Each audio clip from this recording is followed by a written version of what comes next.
हरे महादेव, जय भोलेनाथ। दोस्तों, आपका स्वागत है अपने channel my lovely home and garden में।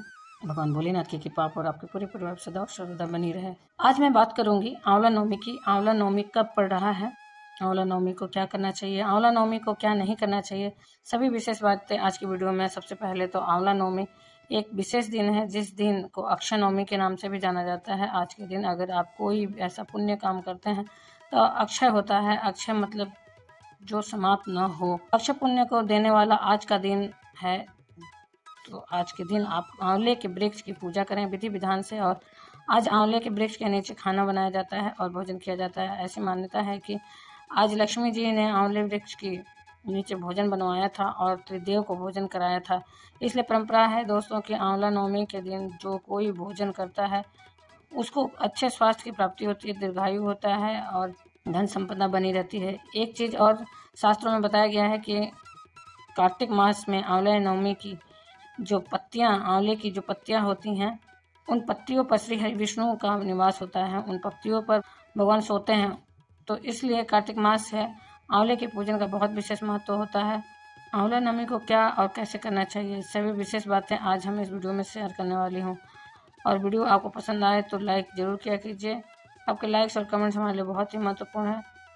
आप पहली बार मेरे चैनल पर आए हैं तो मेरे चैनल को सब्सक्राइब करिए, बेल नोटिफिकेशन अवश्य ही दबाइए जिससे आने वाली वीडियो आपको समय से प्राप्त हो सके। दोस्तों, अब आंवला नवमी के दिन आपको सुबह से क्या करना है वो सारी बातें जान लेते हैं। सबसे पहले तो आप अपनी जो दैनिक काम करते हैं, सुबह जल्दी उठते हैं, पूजा पाठ करते हैं, कर लीजिए। वो सब काम अपने नित्य के जो है कर लीजिए। उसके बाद आप ढूंढिए, कहीं आपको आंवला मिल जाए तो आप पीले फूल ले लीजिए, एक घी का दीपक ले लीजिए, कच्चा सूत ले लीजिए। कच्चे सूत को आप हल्दी में कलर कर लीजिए और यह कच्चा सूत कम से कम 7 बार वृक्ष में लपेटा जा सके, ऐसा होना चाहिए। और एक उपाय बताती हूँ, यह भी कर लीजिए। जिन घरों में धन नहीं आता है वो क्या करिएगा कि एक लाल कपड़ा ले लीजिएगा। अगर चांदी का सिक्का है तो ले लीजिए, नहीं है तो नॉर्मल सिक्का ले लीजिएगा। आप थोड़ा सा इसमें जो ये है, मैं कई बार शंकर जी की पूजा में भी आपको बताई हूँ, नाग केसर ले लीजिएगा और थोड़े से 5 कौड़ियाँ ले लीजिएगा, 5 गोमती चक्र ले लीजिएगा और 2 गांठ हल्दी की ले लीजिएगा। और आप इसको ले लीजिएगा लाल कपड़े में।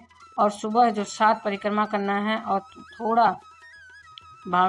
थोड़ा धागा ले लीजिए और इन सब को लेकर के एक लोटे जल के साथ थोड़ा सा दूध ले लीजिए और आप इसे लेकर के आंवले के वृक्ष के पास जाइए। सबसे पहले तो परिक्रमा दूध गिराते हुए कर लें, जल गिराएं, उसके बाद परिक्रमा करिए। और परिक्रमा दूध से करने के बाद आप जो है पोटली वहीं पर नीचे रख दीजिए और बैठकर 3 बार कनकधारा स्तोत्र का पाठ कीजिए। इसके बाद आप भोग लगाइए, आरती करिए और उस पोटली को वहीं आंवले के वृक्ष के नीचे रहने दीजिए और उसमें बांध के भी आप लटका सकते हैं तुलसी जी के वृक्ष में। और फिर उसके बाद दोस्तों, घर के तिजोरी में, अलमारी में, लॉकर में, जहाँ हो सके रखिए। इतना गारंटी है कि उस घर में धन जुड़ने लगता है धीरे धीरे। न धन जो जुड़ने का काम होता है वो प्रारंभ हो जाता है। यह विशेष उपाय धन जोड़ने के लिए है, तो मैंने बता दिया।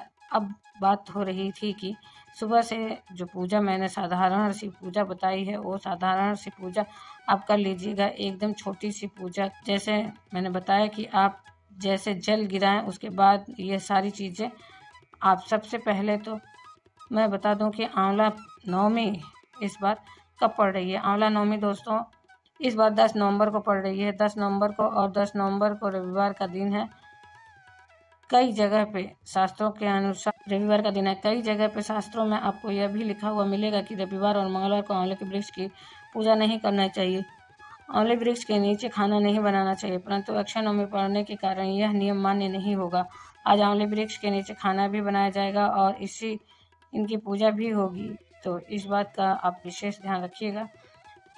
कहीं से कुछ भी घबराने वाली बात नहीं है। आज आंवले को खाना चाहिए या नहीं खाना चाहिए, तो देखिए आंवला दोस्तों, आज आंवले को भक्षण नहीं करना चाहिए, आंवले के फल को भक्षण नहीं करना चाहिए, पूजा वगैरह करना चाहिए। कई लोग इसे खाते भी हैं, तो अपनी परंपरा है, बाकी खाना नहीं चाहिए। ध्यान रखिए आप लोग, आंवले की जो पूजा आप कर रहे हैं उसमें घी के दीपक का बहुत विशेष महत्व होता है। तो घी का दीपक आप शाम के टाइम जला सकते हैं, सुबह भी जला सकते हैं। कम से कम 11 दीपक जलाइए, विष्णु की विशेष कृपा आपको प्राप्त होगी। अब बात कर लेते हैं कि आंवले की जो आज के दिन पूजा होती है वो पूजा कब होगी। तो दोस्तों आंवले की पूजा सुबह होगी और सुबह ब्रह्म मुहूर्त 6:02 से लेकर 7:03 तक जो सुबह की पूजा का यह मुहूर्त है। अब शाम को जान लीजिए, जो शाम को करना है वह 7:35 पे थोड़ा विलम्ब हो रहा है और रात को 9:03 तक। तो इस मुहूर्त में आप आंवले वृक्ष की पूजा सुबह और शाम कर सकते हैं। आप आगे पीछे भी कर सकते हैं, क्योंकि आज के दिन पूरे दिन के पूजा का विधान होता है। अब बात आती है कि आंवले के वृक्ष के नीचे खाना हम कैसे बनाएं। देखिए, जिनके आसपास आंवले का वृक्ष है, बिल्कुल वो खाना खाएं, बहुत शुभ होता है। परंतु जिनके आसपास नहीं है, जिनको इतना सारा आयोजन करने की फुर्सत नहीं है, तो आंवले के वृक्ष के नीचे थोड़ी चाय बना करके ले लीजिए, ले जाके भी पी सकते हैं। कुछ बना के भी ले जाएं तो खा सकते हैं। ध्यान रखिए, लहसुन प्याज नहीं खाइएगा। आप लोग बाकी कुछ चीज़ें ले जाकर भी आप आंवले के वृक्ष के नीचे बैठ करके खा सकते हैं। आंवला नवमी के दिन कुछ विशेष दान किया जाता है। आंवले का दान अगर आंवला नवमी के दिन आप करते हैं तो किसी ज़रूरतमंद को किसी ब्राह्मण को तो स्वर्ण दान के बराबर पुण्य फल मिलता है। सोना कितना महंगा होता है, थोड़े से सोने को आप दान करें तो बहुत महंगा पड़ सकता है या पड़ जाएगा, लेकिन आज का दिन ऐसा है कि आप किलो, आधे किलो, 2 किलो आंवला जितना हो सके आप दान करें, क्योंकि आंवला दान करने का मतलब स्वर्ण दान करना है। तो आज का दिन बहुत विशेष है। आज भगवान विष्णु के किसी भी मंदिर में जाकर के पीले आप कपड़े का जो भी चढ़ावा भगवान विष्णु को चढ़ा सकते हैं। किसी भी मंदिर में जाकर आज लक्ष्मी जी को कमल का फूल, गुलाब का फूल, गुड़हल का फूल जरूर अर्पित कीजिए। आंवला नवमी है विशेष। आज दीपक केले के पास भी जलाइए, पेड़ के पास जलाया जाता है। अगर रविवार नहीं होता तो, लेकिन विशेष आज दीपक केले के पास भी जलाइए, पेड़ के आस पास जलाया जाता है। अगर रविवार नहीं होता तो, लेकिन आप केले के पेड़ के पास जला सकते हैं, कोई दिक्कत नहीं है। अब ज़्यादातर परिवेश बदल गया है। पहले लोग क्या करते थे, आंवले के पेड़ के नीचे जाते थे और पूरा परिवार मंडली के साथ जाता था, खाना बनता था, लोग खाते थे। लेकिन अब चीज़ें बदल गई हैं, तो अच्छा यही होगा कि हम आंवले के पेड़ के आज खाना नहीं खा सकते हैं या खा पा रहे हैं तो कम से कम अगर जा पा रहे हैं तो वहाँ कुछ चीज़ें लेते जाइए, वहाँ बैठ कर के हम खा लें। हालांकि यह विकल्प नहीं है, आंवले के पेड़ के नीचे आपका भोजन सीखना चाहिए, पकना चाहिए, बनना चाहिए, उसका पूर्ण फल आपको मिलता है। ये ध्यान रखिए, ले जाकर खाने का वहीं कोई विधान नहीं है। लेकिन होता है कि कुछ न करने से कुछ हमेशा करना मतलब अच्छा होता है, बेहतर होता है। तो इसलिए अगर आप नहीं खा पा रहे हैं तो कम से कम आप आंवले के वृक्ष के पास कुछ न करने से कुछ हमेशा करना मतलब अच्छा होता है, बेहतर होता है।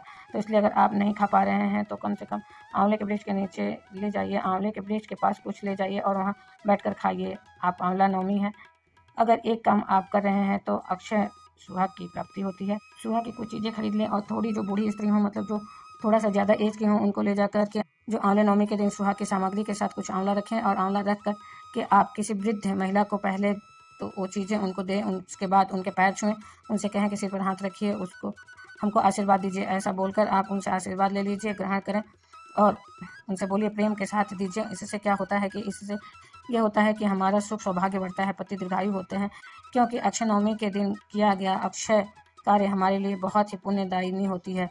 आप ध्यान दे दीजिए कि आज का दिन इतना विशेष है तो कोई गलती भी हमें नहीं करना चाहिए। देखिए, अक्षय नवमी है तो सारे मार्ग, सारे कार्य जब आपको अक्षय हो रहे हैं या हो रहे हैं, मिल रहे हैं अधिक करके, तो आज कोई गलती भी हमें नहीं करना है। किसी भी प्रकार से कोई गलती नहीं करना है, किसी के दिल को नहीं दुखाना है, किसी को ऐसी कोई बात नहीं करना है जिससे कि उसे ठेस पहुँचे। चलिए, अब मैं मिलती हूँ आपसे अगले वीडियो में। उम्मीद करती हूँ कि ये जानकारी आपके लिए अच्छी और उपयोगी होगी। अगर अच्छी और उपयोगी है तो एक छोटा सा लाइक अवश्य करिए। फिर मिलते हैं दोस्तों कुछ नई जानकारी के साथ नए वीडियो में। तब तक के लिए हर हर महादेव, जय भोलेनाथ। धन्यवाद दोस्तों।